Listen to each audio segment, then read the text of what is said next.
Good afternoon. I'm Lauren McCoy. And I'm Liz Reyes. The Jefferson Parish coroner says a preliminary autopsy shows 6-year-old Bella Fontenelle died of manual strangulation with blunt force injuries to the head. Meanwhile, the woman accused of her death is now in jail, booked with her murder. And the horrific killing left the Harahan neighborhood in shock, but police say their investigation is far from over.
As parents, we take so many precautions to keep our kids safe. We childproof our homes, lock the windows and doors at night, teach them not to talk to strangers, and so many other things to protect them from danger. But what happens when you invite it in? You bring danger into your home and around your children. Danger is tucking your kids in at night, sitting with them at the dinner table, and taking care of them when you are at work. Unfortunately, we see it over and over again in these cases. A single parent gets into a relationship. It gets serious. They move that partner in and insert them into their children's lives. They see some red flags but overlook them. Maybe they are blinded by love. Maybe they are manipulated. Whatever the maybes are, it doesn't matter because it's too late. They've invited in evil in disguise, and their vulnerable, innocent children end up paying the ultimate price.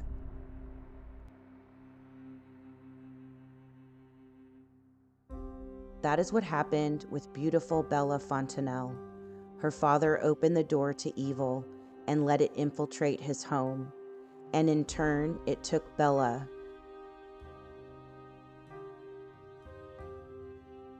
in the most barbaric and heinous way. There were signs, there were warnings, but it's too late now. Bella is gone. All we can hope is by bringing awareness to these stories, parents will become more educated on the dangers of having an unrelated live-in partner around their children. Of course, not everyone is bad. In fact, most aren't. But there are always signs of danger. Parents need to be more aware, put their children first, and protect them at all costs.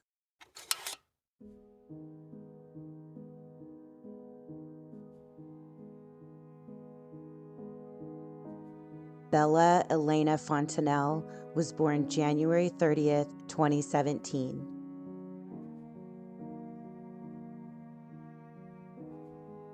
She was a kindergartner at Matthew Apostle School in River Ridge, Louisiana.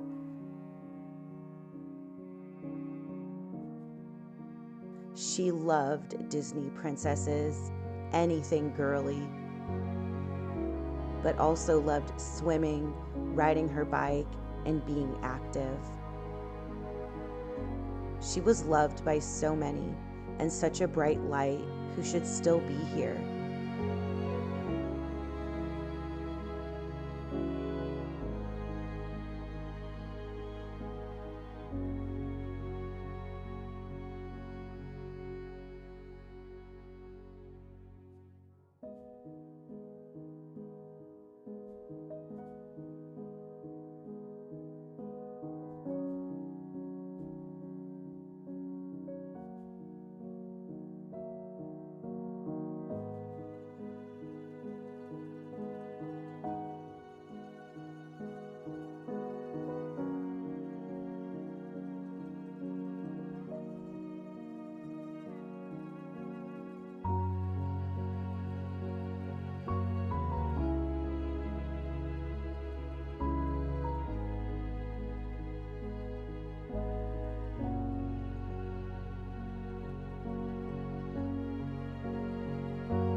Bella's biological parents, Michael Fontenelle and Jennifer Zeladon, met in college.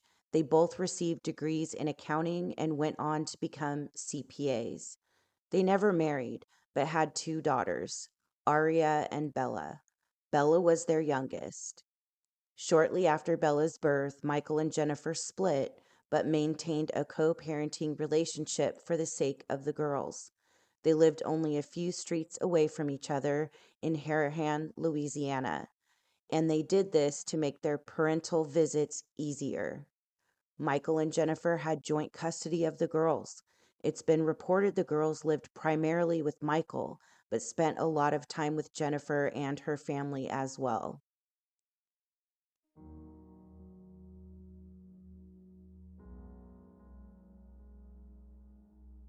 Two years after Michael and Jennifer split, Michael started dating Bunnock Lim, who used aliases Hannah Landon and Bunnock Landon.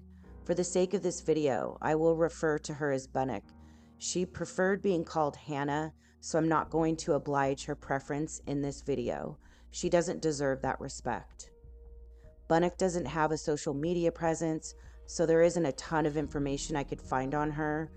I did find reports that said she has a son that lives in Florida.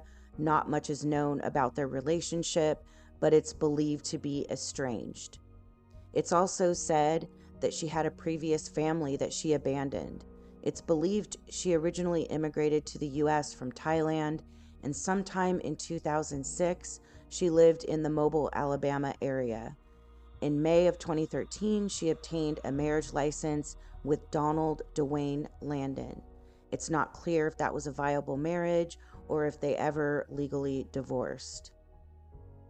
She eventually moved into the home Michael shared with his daughters on Donnellan Drive in Harahan, Louisiana. According to reports, Bunnock was not employed. She stayed home and played the role of stepmother with the girls and cared for them while Michael was at work. That was a huge mistake. For many people, when they meet someone and start a relationship, they date for a while and get to know each other before introducing them to family. They hold their family's opinion in high regard, since most times your family knows you the best and wants nothing but the best for you. If your family or friends have a bad feeling about the person you're seeing, it should be cause for pause, a red flag, so to speak. According to Michael's mother, Barbara Fontenelle, she did not have a good feeling about Bunnock and thought she was strange and unsettling. Despite Michael and Bunnock being in a relationship for years, none of his family thought they ever really quote-unquote knew her.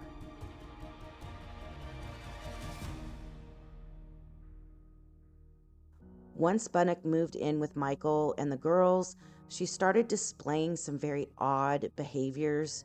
She started dressing identical to the girls on many occasions. Now, I don't know about you, but I find that creepy as hell. Bunnock was a woman in her 40s, dressing identically to girls who were both under 10 years old. Friends and family found it odd as well, being that Bunnock was not the girl's biological mother. I mean, I can see a mother and daughter coordinating matching outfits, but would probably feel really uncomfortable if my ex's girlfriend was wearing matching outfits with my daughter. Bunnock was also displaying signs she was jealous of Jennifer, Bella's mother. She made it very clear her, Michael, Bella, and Aria were a very close and tight-knit family. It's clear to me from my research and reading between the lines that Bunnock wanted to be the only woman in Michael and the girls' lives and didn't like that he and Jennifer co-parented and made decisions regarding the girls. I'm sure she hated the fact Michael's ex was still involved in his life in some way. As time went on, Bunnock had a hard time keeping her jealousy at bay. She started acting out and creating problems in Michael and Jennifer's co-parenting relationship. In June of 2021, Bella and her sister were competing in a swim meet. It was Michael's custody day, so he and Bunnock were in attendance along with Jennifer and her sister Evelyn. At some point, Genxr approached her girls to tell them what a great job they did and how proud she was of them, and reached out to hug them both when Bunnock intervened and would not let Genxr touch her daughters, stating it was Michael's custody day and he would only allow Genxr to hug the girls for 1 minute. Bunnock then pulls out her cell phone to record Genxr hugging the girls. Genxr's sister Evelyn told Bunnock to stop recording, and when she did that, Evelyn stuck her hand out to make the stop motion, like stop recording. Bunnock then slaps Evelyn's hand. Evelyn told Bunnock to never do that again, and Bunnock started pulling Evelyn's hair. For some reason, Michael wasn't present for the altercation. He only witnessed the tail end of it when a bystander intervened.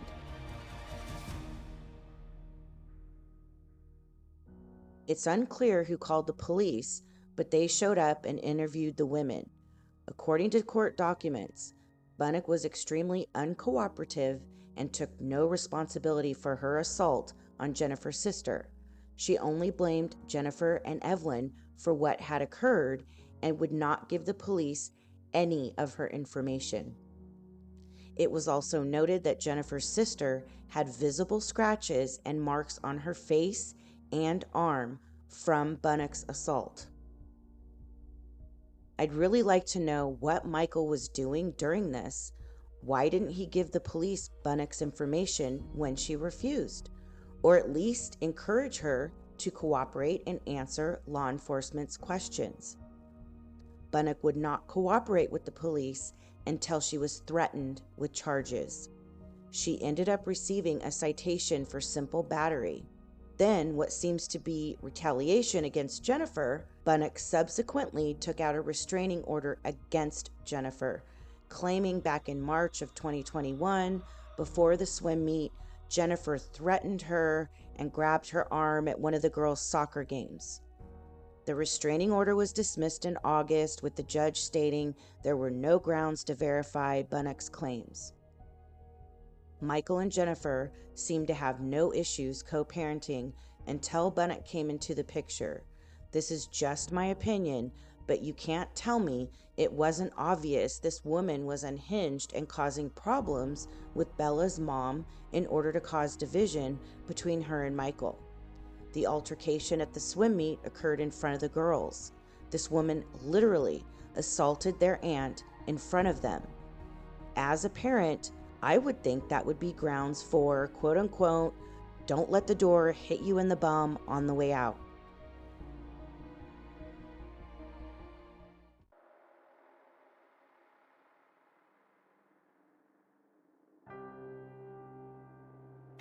According to the lead detective in this case, Bella was seeing a counselor at school. She told the counselor Bunnock was mean and she didn't like staying at her dad's anymore. There are so many red flags with this woman. Why did Michael keep her around? His friends and family didn't like her. His girls didn't like her.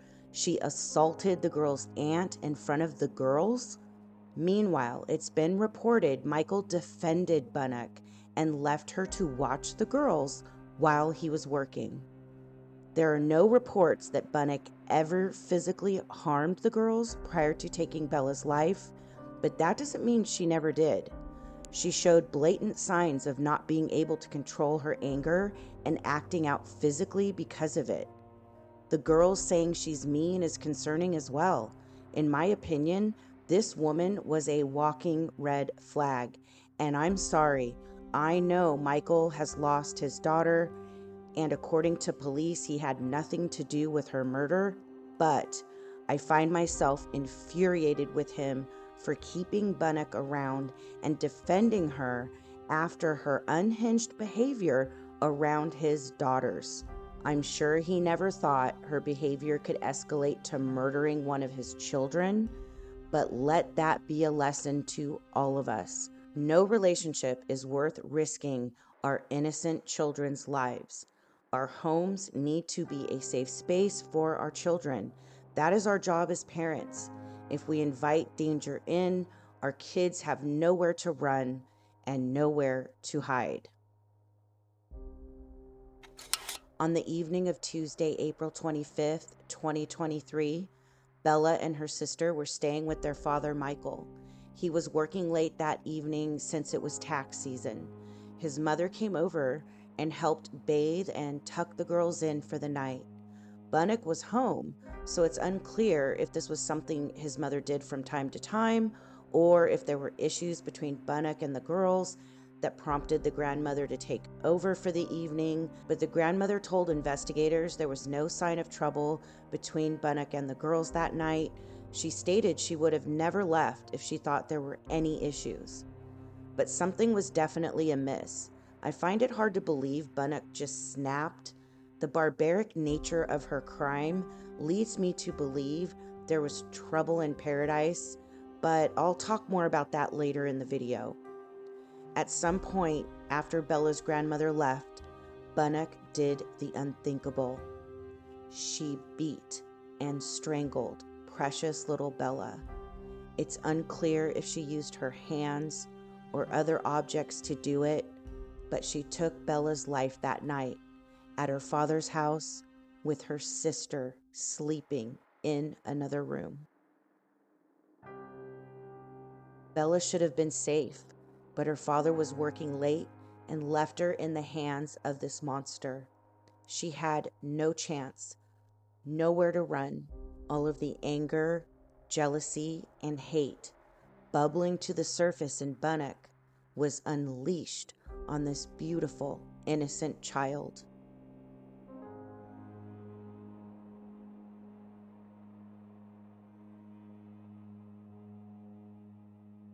At approximately 9:30 p.m., surveillance footage from the neighbors shows Bunnock going to the side of the house and grabbing a large bucket. She loads it into a wagon and is seen walking in high-heeled white boots through the neighborhood, pulling the wagon with the bucket behind her.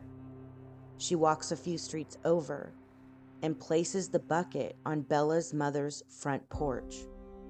She walks back to the home with the wagon, leaves it at the house, and then is seen burying an object in the front yard of a neighbor's house.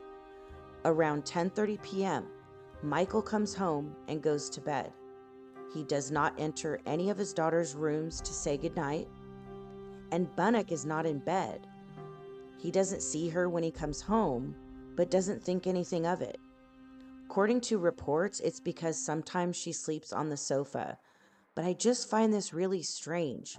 When I come home from work, you put your keys in the kitchen, you might grab a snack, you walk through the living room to go to the bedroom, maybe take a shower. I mean, when I come home from work, I'm all over the house. How did he not notice that Bunnock wasn't there?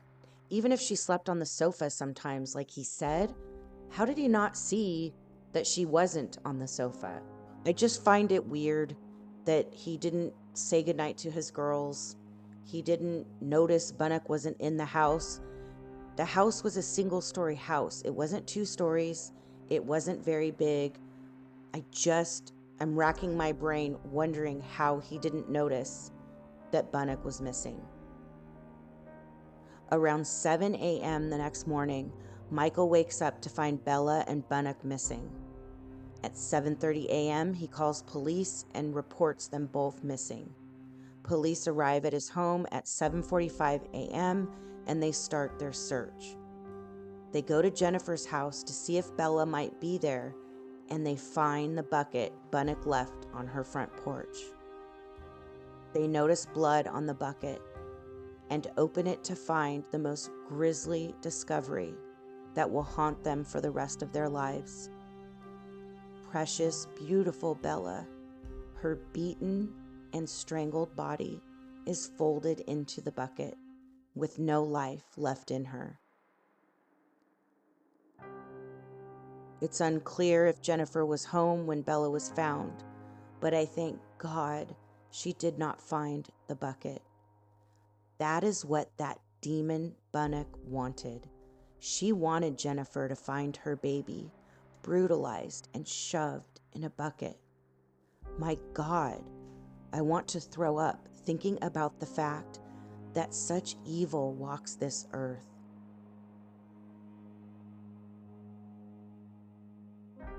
At the same time detectives are searching for Bunnock, they are calling and pinging her phone, but getting no results.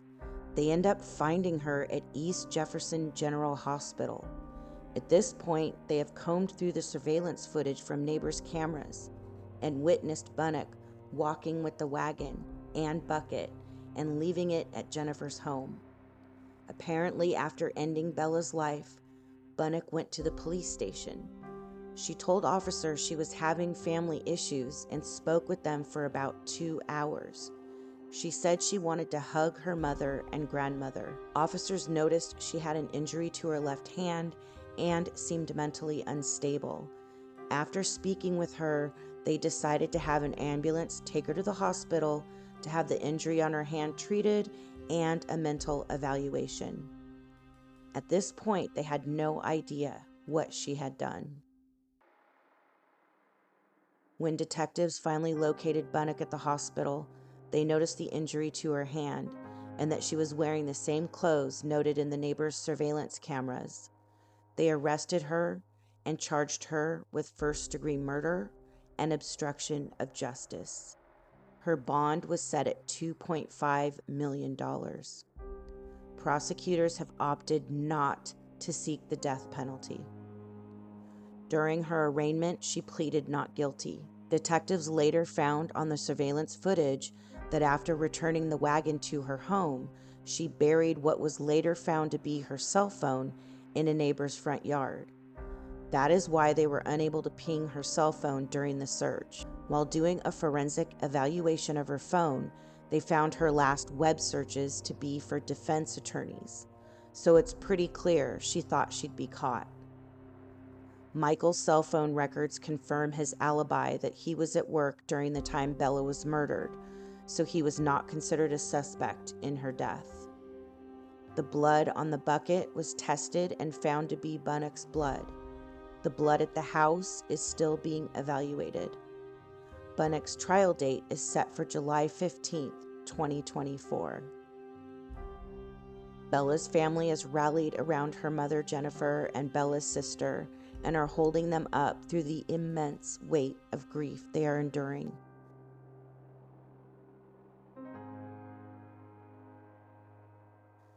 This unhinged, evil excuse for a woman came into their lives and destroyed them.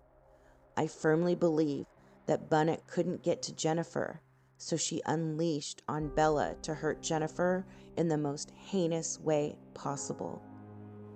This opinion may be pushing some boundaries, but I'm so enraged over this, I'm going to say it anyway. Bella's father may not have committed the crime, but he ignored the red flags. He let danger in. It was probably convenient for him, having Bunnock around to take care of the house and the girls during his custody days. But you can't tell me he didn't see she was unhinged. He lived with her, for God's sakes. Bella was seeing a counselor at school because she didn't want to stay there anymore. And this is what we know so far. You can't tell me there were many more concerning incidents behind the scenes. Bunnock didn't just boil over all of a sudden. Something led up to it. I'm speculating here. But maybe Michael finally had enough and threatened to kick her out. Maybe he stuck up for Jennifer. I don't know, but there's more to the story, and I hope everything comes out at trial. I'm absolutely horrified the prosecutor isn't going for the death penalty for Bunnock. I mean, if this barbaric murder of a 6-year-old baby girl and her body being dropped off in a bucket on her mother's doorstep doesn't deserve the death penalty, then what does?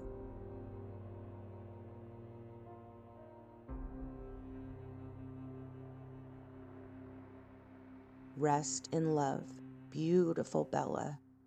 You will never be forgotten.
boyfriend? That's my husband. That's your husband.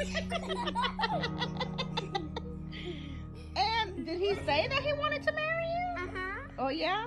Mommy, When he told you that? Is that my boyfriend?